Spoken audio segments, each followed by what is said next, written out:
असते तर real life मध्ये रिअल लाईफ आणि रिअल लाईफ पासून सुरुवात. सो रिअल लाईफ आणि रिअल लाईफ मध्ये काय डिफरन्स आहे? जी रिअल लाईफ असते तर आपल्याला माहिती रिअल लाईफ मध्ये काय असतं, आपले आई वडील आपल्यासाठी काय काय करतात, किती कष्ट करतात.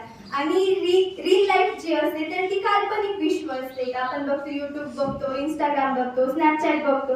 तर रिअल लाईफ मध्ये आपल्याला फक्त हसवण्यासाठी लोक काही पण करतात. तर आपण हसावं, आपलं मनोरंजन व्हावं, त्यासाठी लोक त्यांचे काल्पनिक विश्व दाखवतात. बट रिअल लाईफ मध्ये त्यांचं विश्व तसंच असेल असं नाहीये. रिअल लाईफ मध्ये ते वेगळ्या प्रकारे करतात, त्यांना पण त्यांचं लाईफ असतं. बट रिअल लाईफ मध्ये त्यांना फक्त दाखवायचं असतं की आम्ही तुम्हाला हसवतोय, आमच्या आयडियाज आम्ही तिथे वापरतोय आणि तुम्हाला हसवण्याचा प्रयत्न करतोय. बट रिअल लाईफ वेगळी असते. रिअल लाईफ मध्ये आपल्याला माहिती आपण किती स्ट्रगल्स करतो, आपल्याला काय स्टडी करायचंय, आपल्याला मोठं होऊन आपले स्वप्न पूर्ण करायचे.